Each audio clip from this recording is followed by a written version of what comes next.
As soon as you mention the word B58, everybody thinks you've instantly tuned the car. And I'm not even going to lie to you guys. This car is stage 2 tuned with MHD. I have tuned it. But there's a problem when it comes to fitting a downpipe and tune on your B58. Everybody does that first before doing these very small mods which actually matter most. There are a few things that this car comes with from factory that I don't even know how BMW let the cars leave with. They're absolutely awful. And I'm not trying to convince you guys differently. If you've done a downpipe and tune, that's completely fine. I respect it. The B58s, they're somewhat designed to be tuned. But if you are thinking about modifying your B58 or tuning it to get some more horsepower, consider doing these small little modifications and maintenance mods first, because they're a life changer. So if you guys are new around here, you might be missing my goal. Summertime is coming, supposedly. It's absolutely freezing right now, but I have faith in the UK it's going to get warmer. And with summertime coming, it means the roads are going to be drier, but it also means that this thing is going to be seen driving faster and also driving faster on track, which is what I think this car is made for. Now, yes, I know it's not a real M car, so I know it's not made for it exactly, but I'm doing what I can to make my M240i more prepared for some serious track use come this year. So if you guys want to see that and you want to see how loud this B58 is, then now would be a brilliant time to subscribe so you don't miss it. Now, you know what everybody says, the B58 is bulletproof. Well, I wish I could say the same, because quite frankly, no engine is bulletproof. Now, before I actually tell you what I've done maintenance-wise to make sure this B58 doesn't blow up, because they do, and trust me, a lot of them do go wrong, I want to show you guys the stuff that I've actually fitted to the car to make this thing way better for some serious driving. But behind me right here is one modification that I think all modern BMW should come with, but they don't. And it is the cheapest mod and probably the best mod that I really wish I did sooner. And you can probably see it right here. It may look really obvious. No, it's not the semi-slick tyre, and no, it's not the 763M style wheels. It is the stud and nut conversion.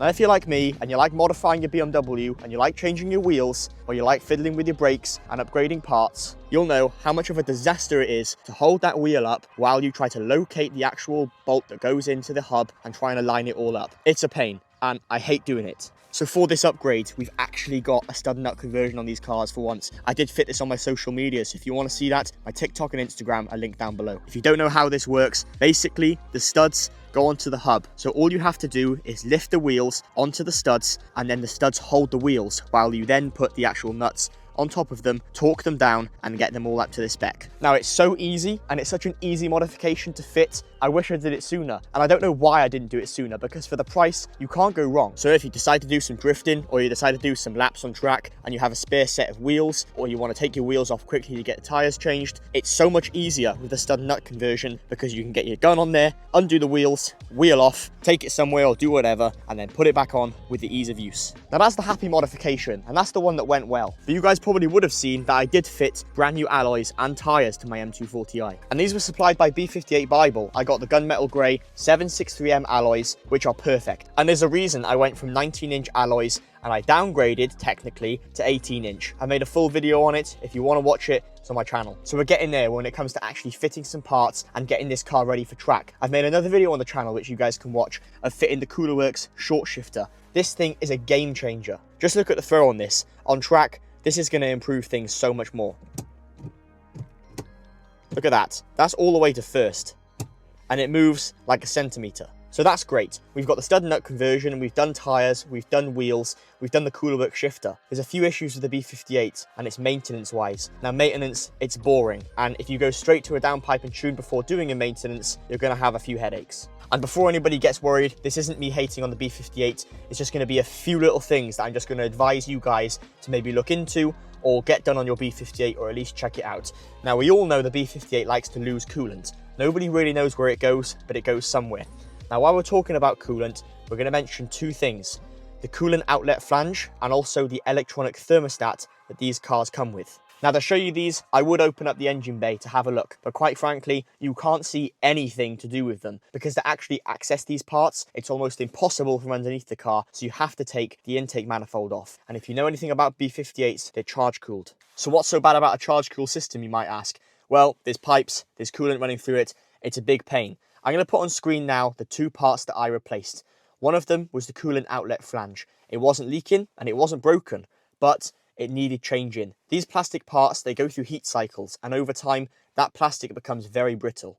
And the other thing, which was actually a problem, was the electronic thermostat that was on my B58. Now, what exactly is that? Well, this car is so complicated, it has an electronic thermostat that controls how much coolant is allowed to flow through the entire engine. We won't get too much into it in today's video. However, the issue was a tiny little O-ring between the thermostat and the block was leaking a tiny bit. And I'm telling you, like, the smallest bit of coolant you could ever imagine. But we all know with coolant leaks, they start small and they end up very big. So with these coolant leaks, it's best to get them done now in the winter time, for example, when the car's not driven as much, so that when it comes to actually taking this car on track, pushing it harder, you don't have to worry and you have that peace of mind. So they're the two things that went wrong. We've also changed the injectors on this car. There's a lot of stuff that's been done. However, if you are thinking about a downpipe and tune, just maybe look at doing these maintenance parts first, because these engines, some of them, they're 8-10 years old now. I've mentioned before, there's a lot of plastic parts, they become brittle and they break. So just look out for it, guys. So we've talked about the boring maintenance. We've also talked about the exciting modifications that we've fitted on this car to get it better for track. And of course, we're talking about track use. If you haven't seen already, this car does have an LSD fitted, which is another massive pro when it comes to actually pushing the car and driving faster. A fast road geo setup is definitely needed next, now that we've downgraded from 19-inch alloys to 18s. But you don't want to hear me rant all day long, so I think let's start this thing up, let's take it for a drive, let's see what the Cooler Works is like to actually drive with, and let's see how the car actually performs now with some semi-slick tyres and also the 18s, because the driving feel is all around a lot better. You guys asked for it. You want to see driving POVs? Let's actually drive this thing, manual transmission with the Cooler Works, see what it has to offer. Let's put it into first gear and get moving. Honestly, this thing is pretty incredible. And I think when we're actually on track, pushing the car a little bit faster, pushing it beyond what we can actually do on these roads today, it's going to be something else. Second gear. It's just so sharp and so quick. I love it. Let's give the car a little bit of power. Yeah, we'll be pretty chill today because semi-slicks, they are exactly, let's find out the exact temperature of these tyres right now, because it is 7 degrees outside and we have got 3 degrees on the tyre temps. You don't want to be pushing these tyres today. They need to get some serious heat in them to have the maximum grip. So I have enabled our overrun map with MHD, so if the engine's warm enough, if we put it into sport mode, we should actually hear a few kind of burbles out the window. So let's give it a go. Might have to go into a higher gear, a few more RPMs. All right, hopefully you guys can hear this.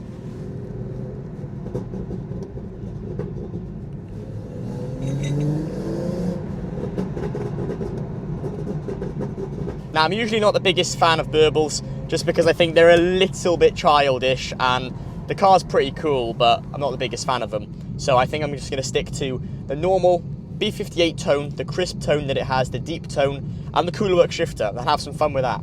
Well, there we have it. That's been one seriously good video.